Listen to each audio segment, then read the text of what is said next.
Bonjour à tous. Aujourd'hui, on va parler de la culpabilité dans le burn-out.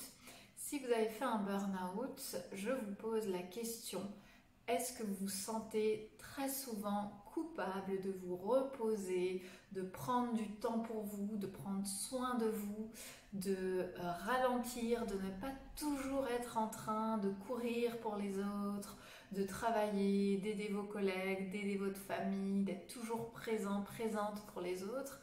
Et dès que vous prenez du temps pour vous, vous vous accordez du soin, de la bienveillance, du repos finalement, eh bien vous avez une énorme culpabilité qui revient envers les autres évidemment.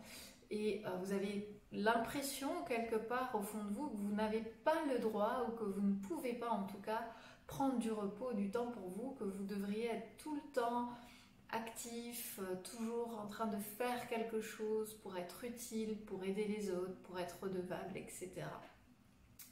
Si ça vous parle, c'est peut-être normal car en burn-out, énormément de personnes ressentent ça. C'est quelque chose que j'observe tout le temps. C'est vraiment, on me répète que je me sens coupable de me reposer ou je n'arrive pas à prendre mon arrêt maladie parce que je me sentirais coupable d'abandonner mes collègues qui sont déjà en surcharge de travail, etc. Enfin, il y a vraiment cette culpabilité qui revient constamment dans le burn-out, très fréquemment.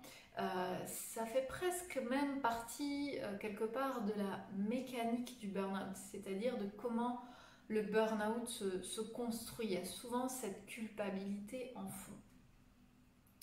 Alors tout d'abord, avant le moment où on va vraiment se reposer ou éventuellement avant l'arrêt maladie en burn-out, ça peut être très difficile d'accepter cet arrêt maladie ou de se reposer, sinon il va y avoir culpabilité justement, ou parfois rien qu'à l'idée de penser à prendre du temps pour soi, à s'arrêter, on se sent déjà presque coupable.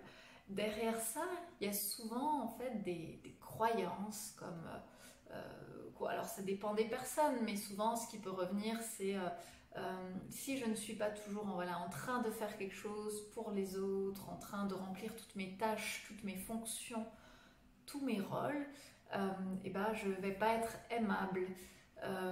Ou bien j'ai cette sensation d'être indispensable, que je suis irremplaçable, que les autres vont être perdus sans moi. Ou alors qu'il va y avoir, je ne sais pas, des conséquences graves si je m'extrais de la vie, un peu de la vie familiale ou de l'organisation familiale ou de l'organisation professionnelle, si je m'en extrais pour moi, me reposer, me recharger en énergie. J'ai l'impression qu'il va y avoir des conséquences et que tout repose sur mes épaules, que j'ai de fortes responsabilités, que je n'ai pas le droit de craquer, que je dois toujours être là au service d'eux, vous voyez. Chez certaines personnes aussi, il y a cette notion de un peu je suis redevable de quelque chose envers quelqu'un et donc il faut toujours que je fasse beaucoup ou que j'en fasse plus ou plus que les autres pour avoir de la reconnaissance ou pour prouver que moi aussi je suis compétent, etc. Donc il peut y avoir vraiment beaucoup de croyances, beaucoup de choses qui s'articulent autour de cette culpabilité et c'est souvent ça qui va parfois nous empêcher d'accepter pleinement le repos, cette phase de repos si nécessaire lors du burn-out, d'accepter d'aller aussi chercher de l'aide, d'accepter de regarder la situation parce que ce serait trop difficile de sentir en fait, de ressentir encore cette culpabilité. Donc on préfère faire et faire encore et ne refuser l'arrêt maladie pour certains quand c'est un burn-out professionnel. Et puis pendant la phase, on va dire, de repos, pendant l'arrêt maladie, on retrouve aussi beaucoup de culpabilité qui va être parfois différente, souvent on la ressent beaucoup plus fortement puisqu'on est au repos.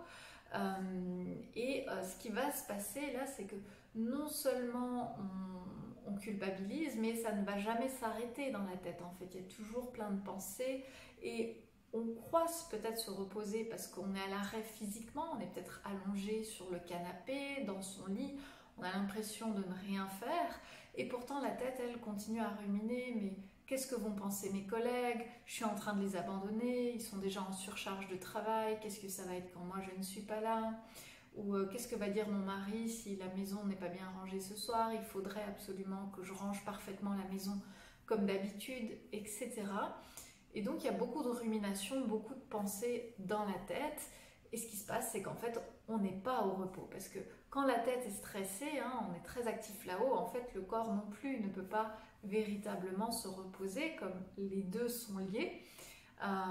Et donc, ça va créer un cercle un petit peu vicieux dans le sens où on essaye de se reposer, mais on ne se repose pas, on va être encore plus frustré, on sait qu'on devrait arrêter de penser à telle ou telle chose, et puis on se sent encore plus coupable, parce que du coup, ça prend encore plus de temps de se reposer, on va pas être là pour les autres, enfin bref.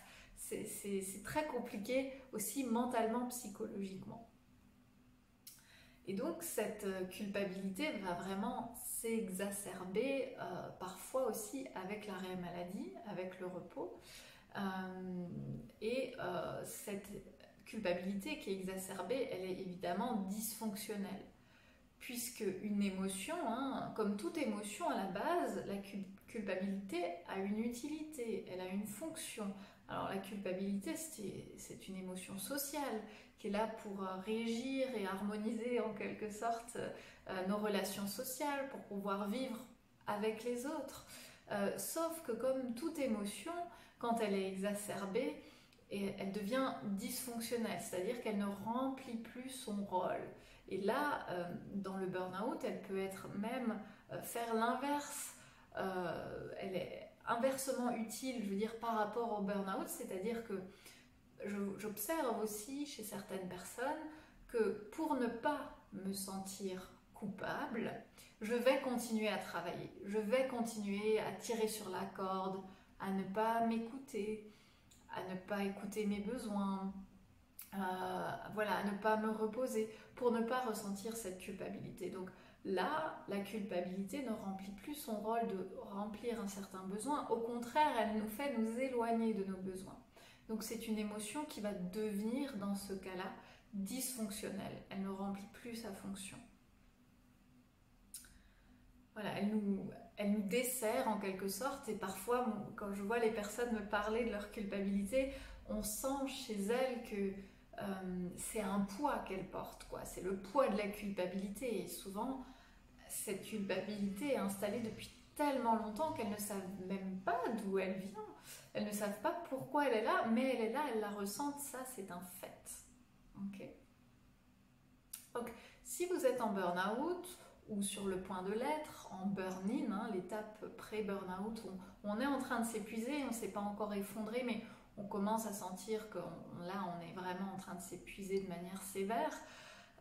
Si vous ressentez de la culpabilité vis-à-vis des autres, vis-à-vis de votre travail, de votre famille, sachez que vous n'êtes pas seul. Il y a vraiment beaucoup de personnes en burn-out ou en pré-burn-out qui ressentent une culpabilité énorme et dysfonctionnelle. Alors, justement, je reviens sur ces origines de la culpabilité. Souvent, on ne sait pas d'où elle vient. On la ressent uniquement, mais on ne sait pas son origine. Souvent, ce sont des conditionnements hein, de notre passé. Il y a quelqu'un, quelque chose, une situation qui nous a fait nous sentir coupables. Parfois, on le sait, mais ça ne suffit pas de savoir l'origine de notre culpabilité. Cela ne va pas résoudre la culpabilité en tant que telle. Faut-il encore pouvoir pleinement la libérer, d'accord? Et si vous êtes en burn-out et que vous souhaitez commencer à vous défaire de cette culpabilité, à la libérer, eh bien, je vous invite avec moi à venir explorer dans un premier temps cette culpabilité et aussi faire des exercices pratiques lors d'un atelier pour commencer à libérer cette culpabilité, à ressentir un soulagement. D'accord ? Donc c'est un atelier qui a été enregistré, que j'ai enregistré au mois de décembre 2023, donc c'est tout récent à l'heure où je tourne cette vidéo. Et donc dans cet atelier, je l'ai voulu très pratique, pragmatique, il dure 1 heure, il y a aussi des documents de support. Et on va d'abord explorer, comprendre ce qu'est l'émotion de culpabilité, son rôle, sa fonction, qu'est-ce qui peut se cacher derrière. On va voir aussi les croyances qu'il peut y avoir derrière, aussi certains comportements du coup qui vont en découler avec les actions automatiques, les stratégies d'évitement. Je vais vous expliquer tout ça lors de l'atelier. Je vais vous inviter du coup à observer ça aussi chez vous pour mieux le détecter le plus rapidement possible et le désamorcer. Et puis en live aussi, je vais vous proposer lors de l'atelier, vous pourrez faire directement des exercices pratiques, tout simplement pour que ça ne reste pas que de l'aspect théorique en fait, mais vraiment pratiquer pour aller à la rencontre de cette culpabilité et vraiment la libérer. D'accord ? Cet atelier, je l'ai voulu spécifique au burn-out puisque je vois tellement de personnes en burn-out qui ont cette culpabilité et c'est souvent les mêmes schémas qui reviennent, c'est les mêmes croyances derrière, etc. Donc je l'ai vraiment conçu. Il y a toute une partie d'ailleurs spéciale pour le burn-out et même il y a tout un exercice, l'exercice principal qui est fait pour le burn-out.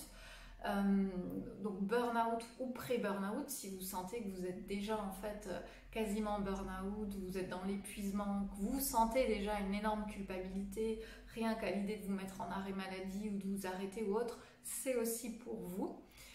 Mais en tout cas, il est vraiment spécifique au burn-out. Il y aura toute une partie dessus.